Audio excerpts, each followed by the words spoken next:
नमस्कार, news India देख रहे हैं आप और आपके साथ मैं हूं सुरभि तिवारी। और बुलेटिन की शुरुआत में सबसे पहले एक बड़ी खबर आपको बता देते हैं कि भूटान दौरे से लौटे प्रधानमंत्री नरेंद्र मोदी एलएनजे अस्पताल पहुंचे। पीएम मोदी घायलों से मुलाकात करने पहुंचे थे। पीएम मोदी दिल्ली ब्लास्ट में हुए घायलों से मुलाकात उन्होंने की। तो फिलहाल जानकारी आपको दे दें कि फिलहाल एलएनजे अस्पताल जब प्रधानमंत्री नरेंद्र मोदी पहुंचे उन्होंने घायलों से मुलाकात की। और साथ ही साथ जानकारी आपको दे दें कि दिल्ली ब्लास्ट को लेकर के पहले दिन से ही लगातार प्रधानमंत्री नरेंद्र मोदी तमाम जानकारियां वो भी अपने पास रख रहे हैं। हर एक अपडेट्स पर नजर बनाए हुए हैं। गृह मंत्री से उनकी लगातार बातचीत चल रही है। ऐसे में भूटान जब प्रधानमंत्री नरेंद्र मोदी पहुंचे हुए थे तो भूटान दौरे पर भी उन्होंने संबोधित करते हुए उन्होंने इस बात की जानकारी दी और ये कहा था कि चाहे कोई भी गुनहगार हो लेकिन वो बख्शा नहीं जाएगा। तो फिलहाल प्रधानमंत्री नरेंद्र मोदी जैसे ही भूटान से लौटे उसके बाद से एलएनजेपी हॉस्पिटल पहुंचे और दिल्ली ब्लास्ट के घायलों से उन्होंने मुलाकात की है।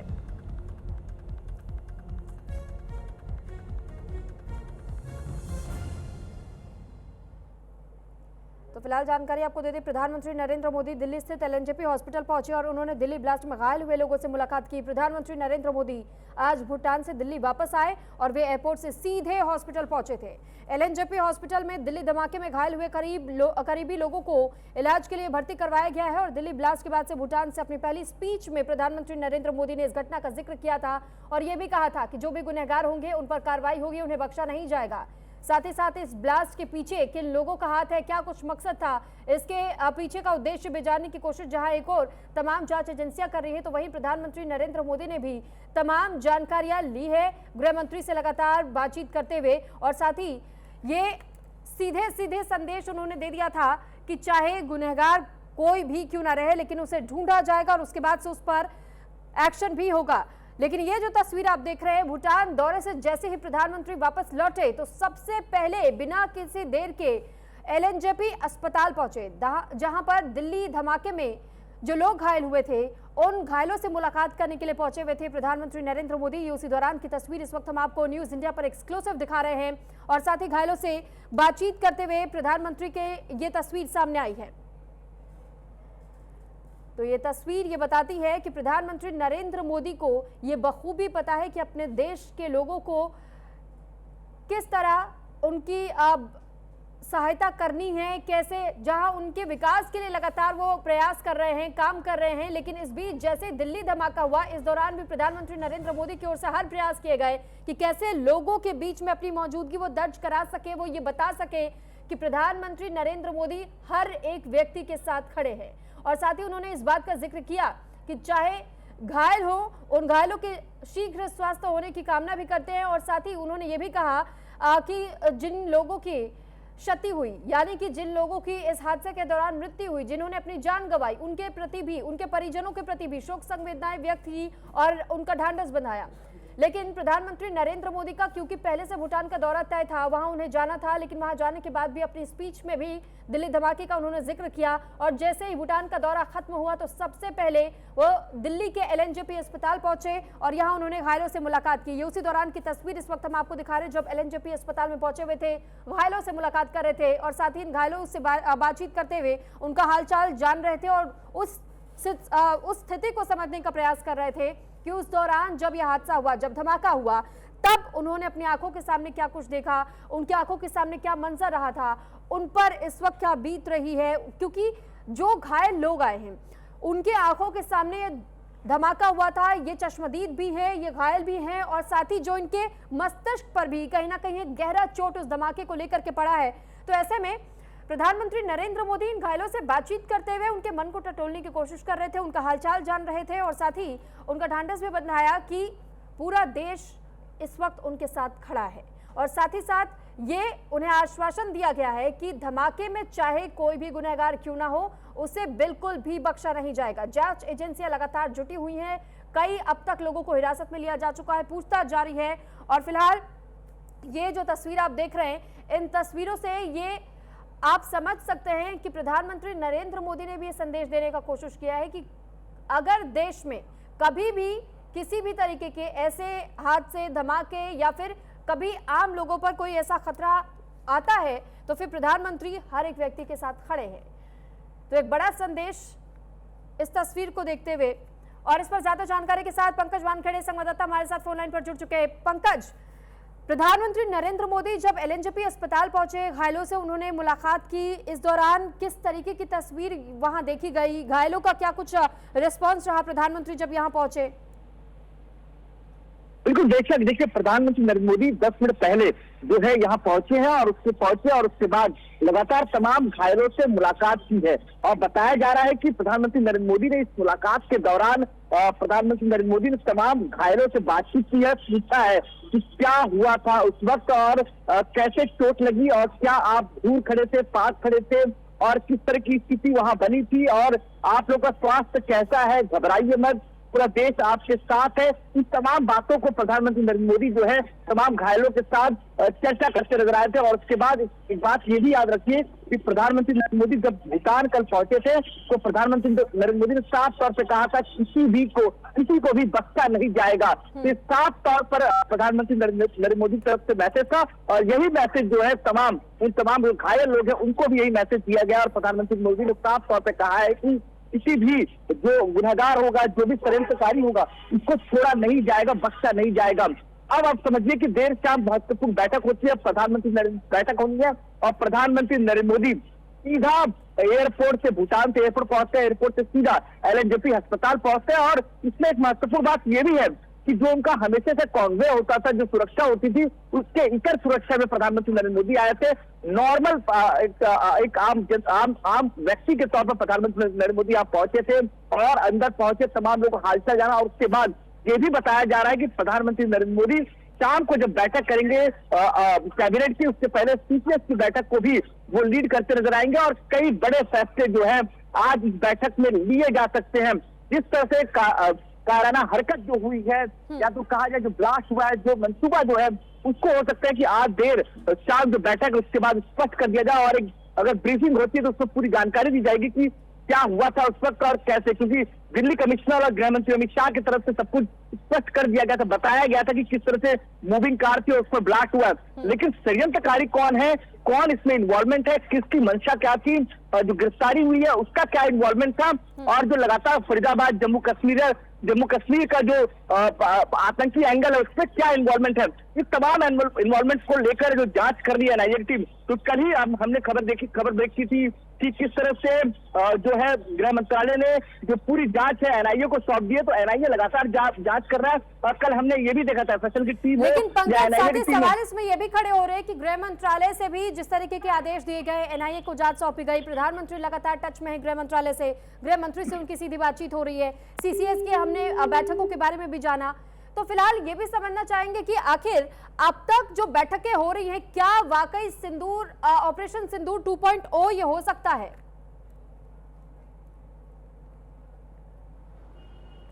तो फिलहाल हमारा संपर्क पंकज से टूट गया है, लेकिन उनसे जल्द संपर्क करने की कोशिश करेंगे। ये जानकारी आपको दे रहे कि किस तरह एलएनजेपी अस्पताल में जब पहुंचे प्रधानमंत्री नरेंद्र मोदी तो उन्होंने घायलों से बातचीत की, मुलाकात की और ये उस दौरान की तस्वीरें इस वक्त हम आपको दिखा रहे। देखिए, कयास ये भी जरूर लगाए जा रहे हैं कि क्या वाकई सीसीएस की बैठक के बाद से ऐसा मुमकिन हो सकता है कि ऑपरेशन सिंदूर 2.0 को अंजाम दे दिया जाए, क्योंकि देश में इस बात की मांग उठने लगी है।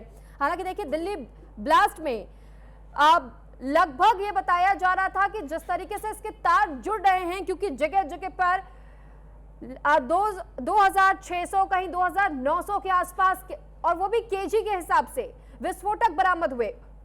इसी धमाके की कड़ियां इन विस्फोटक को की बरामदगी के साथ में जोड़े जा रहे हैं और साथ ही ये भी जानने का प्रयास किया जा रहा है कि क्या ये जो आतंकी हमला था, इस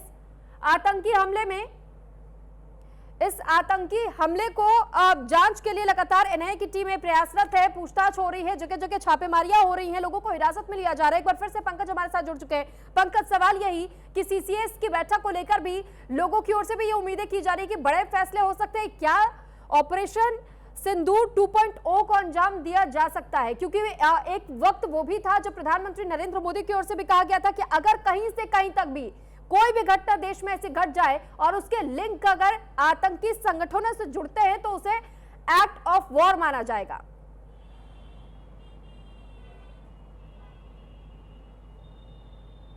बिल्कुल बेशक, और इसी बात का इंतजार पूरा देश कर रहा है और यही सवाल कर रहा है कि अगर यह आतंकी घटना है तो फिर क्या प्रधानमंत्री नरेंद्र मोदी इसका जवाब एक्ट ऑफ वॉर की तरफ के तौर पर देंगे? क्या प्रधानमंत्री नरेंद्र मोदी इसका जवाब देंगे? क्या आज जो बैठक होगी इसमें कई बड़े फैसले लिए जा सकते हैं? क्या ऑपरेशन सिंदूर जो लगातार जो जारी था पिछले कई समय से, लगातार हमने देखा है कि जो सीमावर्ती एरिया है जम्मू कश्मीर के आसपास लगातार जो है जो सेंट्रल फोर्सेस हैं, जो जम्मू कश्मीर पुलिस है, लगातार अपना सर्च ऑपरेशन और लगातार जो आतंकी संगठन को उसकी खात्मा करने की लगातार जो है कार्रवाई कर रही थी। तो ऐसे में जो पिछले 3 दिन से जो बड़ी कार्रवाइयां हुई हैं और उसके बाद परसों जो ब्लास्ट हुआ है उसके बाद से साफ समझ में आता है कि बड़े लिंक हो सकते हैं। लेकिन अब इंतजार ये है कि जो देर शाम बैठक होगी सीसीएस की और कैबिनेट की, उसमें क्या बड़े फैसले लेंगे।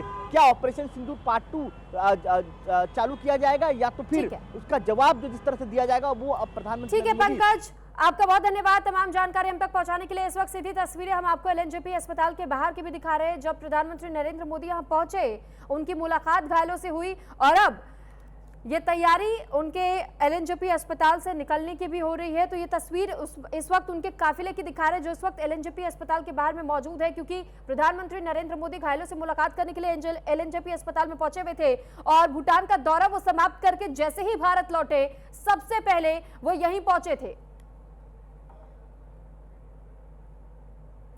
और अब खबरों में आगे बढ़ते हुए इस बीच एक बड़ी खबर आपको बता दें कि दिल्ली धमाके से जुड़ी ये खबर। 4 अक्टूबर को शादी में मिले थे ये सभी आतंकी सहारनपुर में। डॉक्टर आदिल की शादी में मिले आतंकी। डॉक्टर आदिल की शादी डॉक्टर रुकैया से हुई थी और शादी में मिलने के बाद एक्टिव हुए थे ये सभी आतंकी। तो आतंकी डॉक्टर कश्मीर में लगे पोस्टर से नजर में आए और साथ ही ये भी जानकारी सामने आई है कि एजेंसियां भी लगातार इन सभी की अब पहचान कर रहे हैं। पाकिस्तानी हैंडलर से सीधे संपर्क में थे ये आतंकी। मेडिकल और शैक्षणिक संस्थानों की आड़ में ये सभी काम कर रहे थे। दिल्ली धमाके की जांच में पता चला कि डॉक्टर का ये आतंकी मॉड्यूल 4 अक्टूबर को एक्टिव हो गया था, जब सहारनपुर में डॉक्टर आदिल की शादी डॉक्टर रुकैया के साथ हुई थी। शादी में कुछ खास मेहमान भी शामिल हुए थे। इन खास मेहमानों की पहचान जांच एजेंसियां कर रही हैं। शादी के अगले ही दिन इस मॉड्यूल ने काम शुरू कर दिया था। इसका मकसद फौजियों को धमकाने वाले पोस्टर लगाना, हथियारों की सप्लाई और पैसों का इंतजाम करना था। डॉक्टर आदिल लॉजिस्टिक्स और फाइनेंशियल चैनल संभालता था। नेटवर्क का प्लान था मेडिकल प्रोफेशन के आड़ में फंडिंग और ट्रांसपोर्टेशन चैनल बनाया जाना। इस पर ज्यादा जानकारी के साथ हमारे साथ श्वेतांग त्यागी जुड़ चुके हैं। श्वेतांक, आपसे जानकारी चाहेंगे कि जैसे इस मॉड्यूल का खुलासा हुआ है और ये पता चल रहा है कि जानबूझ करके एक पूरा डॉक्टर्स का गिरोह तैयार किया गया था ताकि वो इस आतंकी हमले को अंजाम देने से पहले तमाम व्यवस्थाएं पूरी तरह दुरुस्त कर पाए, उनके खर्चों का ध्यान रखा जाए, हथियारों की सप्लाई का, ट्रांसपोर्टेशन का ध्यान रखा जाए, और क्या कुछ जानकारी सामने आई? देखिए, मैं आपको बताना चाहूंगा कि डॉक्टर आदिल जो कि पेशे से डॉक्टर थे और आप देख सकते हैं डॉक्टर को एक अच्छी नजरों से देखा जाता है और कहीं ना कहीं हम ये सोचते हैं कि डॉक्टर ऐसा काम नहीं कर सकता। बट जब एनआईए की और एटीएस की जांच हुई तो जांच में सामने आया कि डॉक्टर आदिल एक इतना बड़ा छुपा हुआ एक एसेट था जैशे मोहम्मद का कि वो चुपचाप बैठे बैठे अपना सारा काम कर रहा था। मैं आपको बता दूं कि डॉक्टर आदिल की जो शादी है वो 4 अक्टूबर को जम्मू कश्मीर में हुई थी।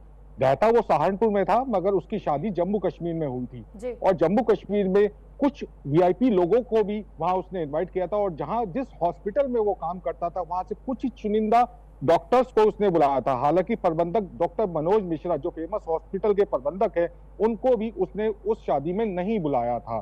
तो देखा जा रहा है कहीं ना कहीं उसी शादी से ये पूरा मॉड्यूल एक्टिवेट हुआ है। जी ठीक है, बहुत धन्यवाद आपका तमाम जानकारी हम तक पहुंचाने के लिए। तो वहीं दिल्ली ब्लास्ट से जुड़ी इस वक्त की एक और बड़ी खबर आपको बता दें कि अल फलाह यूनिवर्सिटी में तैयार हुआ था विस्फोटक। ये सूत्रों का दावा है। फरीदाबाद में मौजूद है अल फलाह यूनिवर्सिटी के छात्रों और स्टाफ से भी लगातार पूछताछ जारी है। डॉक्टर मुजम्मिल को जानने वाले 52 लोगों से पूछताछ हो रही है। अल फलाह यूनिवर्सिटी के प्रिंसिपल से भी पूछताछ की गई है। तो फिलहाल जानकारी के लिए आपको बता दें कि जिस तरह ये पूरा मामला सामने आया है, अल फलाह यूनिवर्सिटी को लेकर यह दावा किया जा रहा है सूत्रों के हवाले से कि यहीं पर इस विस्फोटक को तैयार किया गया था। और देखिए, अल फलाह यूनिवर्सिटी में लगातार पुलिस की ओर से भी दबिश जारी है क्योंकि यहां पर अब तक कई ऐसे लोग जिनसे पूछताछ की जा चुकी है, लगभग 52 लोग बताए जा रहे हैं जिनसे अब तक पूछताछ की जा चुकी है और साथ ही साथ इस यूनिवर्सिटी के डीन और प्रिंसिपल से पूछताछ की गई है। फरीदाबाद में मौजूद है यह अल फलाह यूनिवर्सिटी और ऐसे में इस यूनिवर्सिटी में भी अब ये दबिश जारी है, क्योंकि यहां से भी कुछ ऐसे एंगल्स निकलकर सामने आ रहे हैं कि विस्फोटक पहले यहीं तैयार किया था। क्योंकि फरीदाबाद से आपको याद होगा कि फरीदाबाद में जब यहां पर रेड हुई थी तो यहां पर लगभग 2900 केजी विस्फोटक बरामद हुआ था।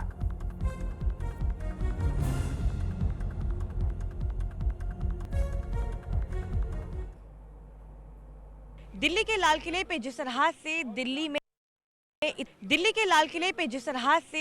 में इतना बड़ा अटैक हुआ, उसका एपिक सेंटर जो है अल-फलाह यूनिवर्सिटी है। और इस वक्त मेरी मौजूदगी जो है अल-फलाह यूनिवर्सिटी के बाहर इस वक्त हम मौजूद हैं। और क्योंकि इस तरह का जो इतना बड़ा हादसा हुआ है, इसके दो एपिक सेंटर बताए जा रहे हैं।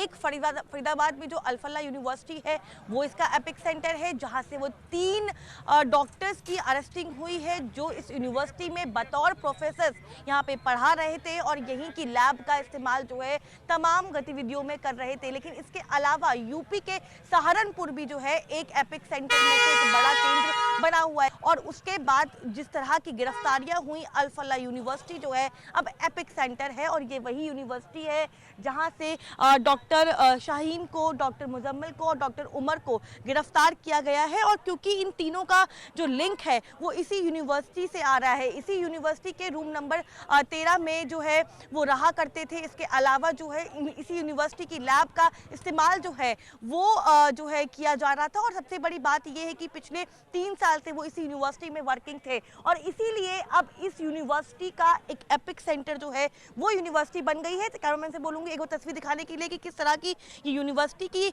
विजुअल्स जो है वो हम आपको दिखा रहे हैं। क्योंकि लगातार अब इस पूरे मामले को लेकर जिस तरह से दिल्ली में ये बड़ा हादसा हुआ है अल-फलाह यूनिवर्सिटी में, अब से कुछ देर पहले यूपी एसटीएफ की टीम, इसके अलावा हरियाणा एसटीएफ की टीम, एनआईए की टीम, हरियाणा पुलिस की टीम कुछ देर पहले पहुंची और 1.5 घंटे तक तमाम टीमों की मौजूदगी जो है वो इसी यूनिवर्सिटी के अंदर थी। तमाम अधिकारी जो है, तमाम जांच एजेंसियां जो है अब इस यूनिवर्सिटी में एक कड़ी को इन्वेस्टिगेट करने की कोशिश कर रही हैं। जो 3 डॉक्टर अरेस्ट किए गए हैं उसके अलावा जो बाकी 6 से 7 लोग अंदर उनके संपर्क में थे, क्योंकि बतौर प्रोफेसर जो है वो उस यूनिवर्सिटी में पढ़ा रहे थे और क्योंकि वो लगातार बच्चों के संपर्क में भी थे, इसीलिए जांच एजेंसियां जो है वो लगातार इस यूनिवर्सिटी के अंदर रहने वाले लोगों से और उनके आसपास के लोगों से इन्वेस्टिगेट कर रही है कि आखिरकार इस पूरे कड़ी में क्या उन लोगों का भी किस तरह का इन्वॉल्वमेंट है।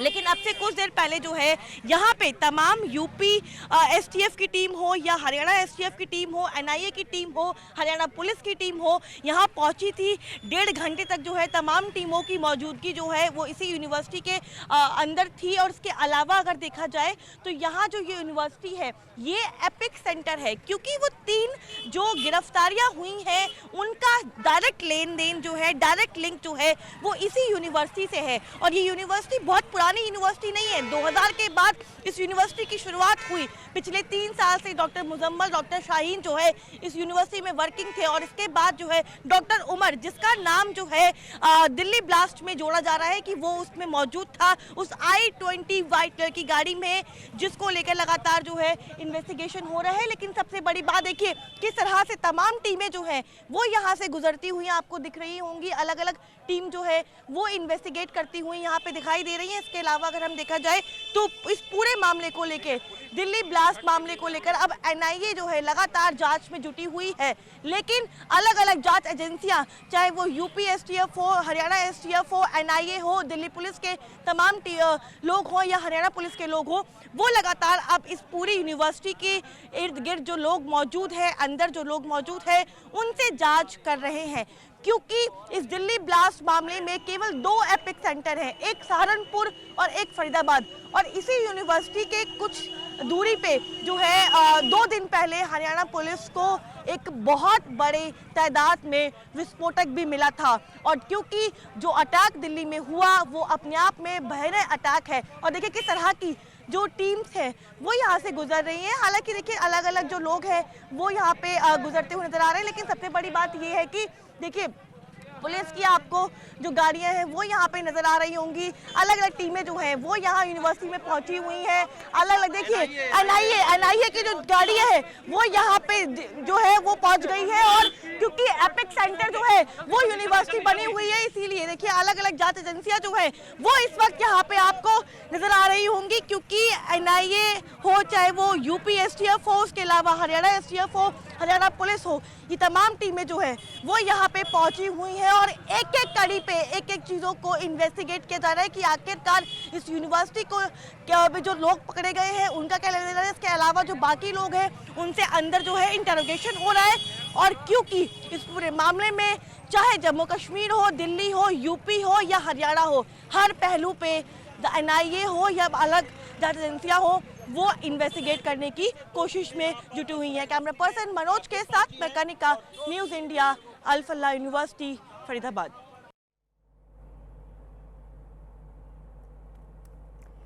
तो वहीं देखिए दिल्ली धमाके से जुड़ी एक और बड़ी खबर आपको बता दें कि अल फलाह यूनिवर्सिटी के चेयरमैन का निकला मऊ कनेक्शन और चेयरमैन जवाद सिद्दीकी मऊ का रहने वाला बताया गया है। 25 साल पहले मऊ छोड़ करके चला गया था जवाद के भाई पर मऊ में धोखाधड़ी का केस दर्ज है। मऊ में पुलिस खंगाल रही है जवाद का पुराना रिकॉर्ड।